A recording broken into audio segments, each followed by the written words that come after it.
Hello, good morning students. आज हम एक बहुत ही इम्पोर्टेंट विषय सुप्रीम कोर्ट के बारे में बातचीत करेंगे कि सुप्रीम कोर्ट की स्थापना हमारे देश में कब हुई, इसके क्या कार्य हैं, जजों की संख्या कितनी है, इसको कौन नियुक्त करता है, इसकी आयु कितनी होती है, कब तक ये भारत में रह सकता है, क्या इसकी योग्यताएं हैं, इस बारे में हम बातचीत करेंगे। सुप्रीम कोर्ट सर्वोच्च न्यायालय। सुप्रीम कोर्ट हमारे देश का सबसे बड़ा कोर्ट है और भारत में अंग्रेजों ने हमें कोर्ट से अवगत कराया था। इससे पहले हमारे यहाँ पर स्थानीय स्वशासन था जो राजा के अधीन था। राजा का के द्वारा बनाए गए कानून ही सर्वोच्च कानून होते थे और उन्हीं का पालन जनता करती थी। जैसे ही British East India company Bharat में आई और उन्होंने यहाँ पर शासन करना आरंभ किया, उसी दौर में एक रेगुलेटिंग एक्ट पास किया गया जो 1773 में पास किया गया था। और इसी एक्ट के अनुसार भारत में सबसे पहले कोर्ट की स्थापना की गई 1774 में।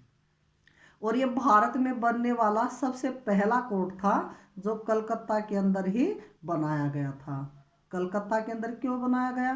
क्योंकि उस समय कलकत्ता ही भारत का प्रमुख शहर था और ये इंडिया की पहली राजधानी भी थी कलकत्ता ही, जिसको जो एक बहुत ही खूबसूरत शहर था जिसे आज के समय कोलकाता कहा जाता है।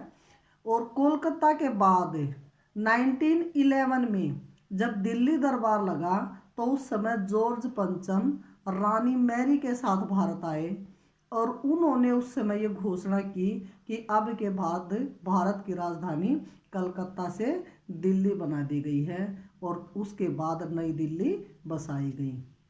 उसके बाद हाई कोर्ट बनाने का सिलसिला भी चला जो 1862 में चला। जब तक अंग्रेज यहाँ रहे तब तक कोर्ट उन्हीं के अधीन काम करते रहे।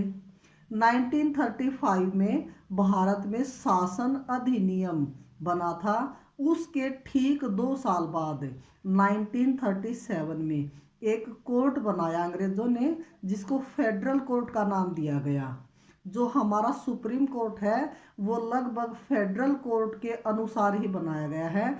इसमें एक बेसिक डिफरेंस है कि जो फेडरल कोर्ट था उस कोर्ट के खिलाफ लंदन की पैरवी काउंसिल में सुनवाई की जा सकती थी, लेकिन इस सुप्रीम कोर्ट के खिलाफ कहीं भी सुनवाई नहीं की जा सकती। सुप्रीम कोर्ट का निर्णय अंतिम निर्णय होता है और ये देश का सबसे सर्वोच्च कोर्ट है। हमारा वर्तमान का जो सुप्रीम कोर्ट है इसकी स्थापना जनवरी 1950 में की गई थी। इसके हेड भी वही बने थे उस समय जो फेडरल कोर्ट के हेड थे, अर्थात हीरालाल जे कानिया। इनको हीरालाल भी कहा जाता है। ये भारत के पहले मुख्य न्यायाधीश थे और इनको शपथ दिलाई थी उस समय भारत के प्रथम राष्ट्रपति थे डॉक्टर राजेंद्र प्रसाद। उन्होंने ही इनको शपथ दिलाई थी जो ये भारत के सबसे पहले सीजेआई बने थे। रंजन गोगोई जो थे वो 46वें न्यायाधीश थे सुप्रीम कोर्ट के और जो 45वां न्यायाधीश था वो था ये दीपक मिश्रा, जिसको हटाने के लिए एक प्रोसेस चला गया था और ये एक हमारे देश के लिए कटु अनुभव था। उसके बाद हम जानेंगे कि एससी के जो जज हैं वो कैसे बनते हैं। सुप्रीम कोर्ट के जज बनाने की जो प्रक्रिया है, जो प्रोसेस है, वो क्या है। हमारा जो संविधान है जब इसका निर्माण किया गया तो संविधान निर्माताओं ने 1950 से पहले जो लिखने का कार्य किया था उसमें आर्टिकल 1, 2 और 4 में ये लिखा गया है कि भारत में एक सुप्रीम कोर्ट होगा और उसमें जजों की संख्या 1+7 होगी, अर्थात मूल रूप से संविधान में 8 जजों का प्रावधान किया गया था जिसमें एक मुख्य न्यायाधीश था और 7 अन्य न्यायाधीश थे। लेकिन धीरे धीरे जनसंख्या बढ़ती चली गई, केस भी बढ़ते चले गए और जजों पर मुकदमों का भार भी बढ़ता चला गया। तो अपराधों के बढ़ने के साथ साथ ही अनुभव होने लगा कि जजों की संख्या भी बढ़ा देनी चाहिए। इस प्रकार से 2008 से 1+30 जजों का आंकड़ा हो गया। इसमें एक मुख्य न्यायाधीश और 30 अन्य न्यायाधीश का प्रावधान किया गया। और ये जरूरी नहीं है कि हर समय कोर्ट में 31 जज ही मिलेंगे, ये अधिकतम आंकड़ा है। इससे कम भी मिल सकते हैं और पूरे भी मिल सकते हैं, जिसके अंदर एक चीफ जस्टिस और 30 अन्य जजेस जो है वो होंगे। अब इनके सुप्रीम कोर्ट के जजों को बनने के लिए क्या योग्यताएं रखी गई हैं? उनमें सबसे पहली योग्यता है 5 साल का अनुभव होना चाहिए उनके पास हाई कोर्ट के जज के रूप में। आज हमारे देश के अंदर 25 हाई कोर्ट हैं, जिनमें से चाहे किसी भी कोर्ट में उसका 2 साल का अनुभव हो, 1 का हो, 6 महीने का हो, 2 महीने का हो, कुल मिलाकर के जो अनुभव है वो 5 साल का होना चाहिए।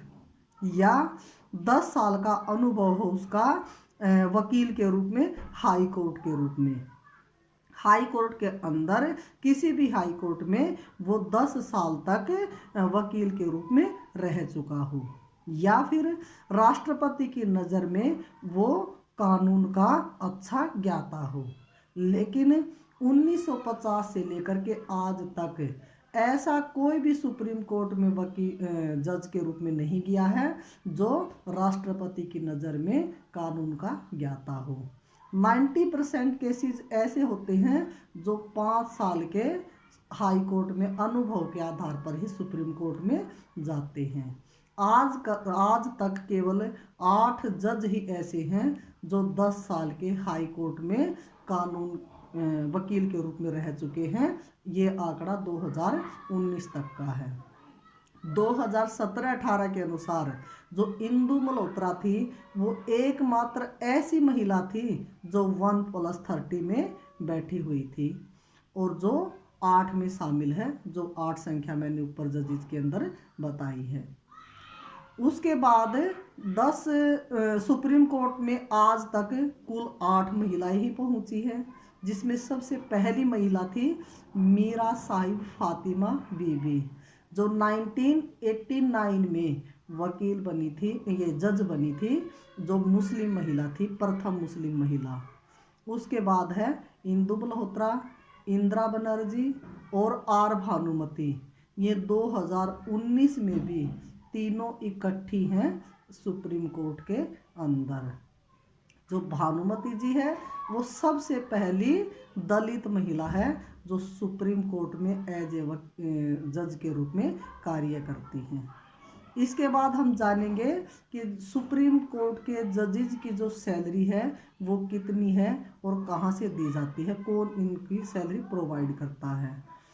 यहाँ पर 1+30 का जो आंकड़ा है उसमें 1 के लिए 2.8 लाख प्रति माह सैलरी दी जाती है। उसके बाद जो 30 जजेस अन्य जजेस हैं उनको 2.5 लाख प्रति माह सैलरी दी जाती है। और सुप्रीम कोर्ट की ये सैलरी भारत की संचित निधि से दी जाती है। इसके अलावा जो हाई कोर्ट की सैलरी है वो राज्य की संचित निधि से दी जाया करती है। उसके बाद ये जो संचित निधि है इसका अर्थ क्या है? इसका जो वर्णन है, संचित निधि का वर्णन है आर्टिकल 266 में किया गया है। उसके अंदर ये प्रावधान है कि सुप्रीम कोर्ट के जजेस को कितनी सैलरी मिलेगी और कैसे मिलेगी, कहाँ से मिलेगी। उसके बाद है इनका कार्यकाल, जजेस का कार्यकाल। इनका कोई भी कार्यकाल नहीं होता, इनके रिटायर की उम्र होती है, सुप्रीम कोर्ट के रिटायर की उम्र होती है 65 वर्ष। सुप्रीम कोर्ट के न्यायाधीश को जो शपथ है वो दिलाता है भारत का राष्ट्रपति। इसकी नियुक्ति भी भारत का राष्ट्रपति ही करता है और अगर ये किसी कारण से बीच में त्याग पत्र देता है तो भी भारत के राष्ट्रपति को ही देता है। अगर किसी कारण से इसको बीच में हटाना पड़ जाए तो उसका क्या प्रोसेस होता है?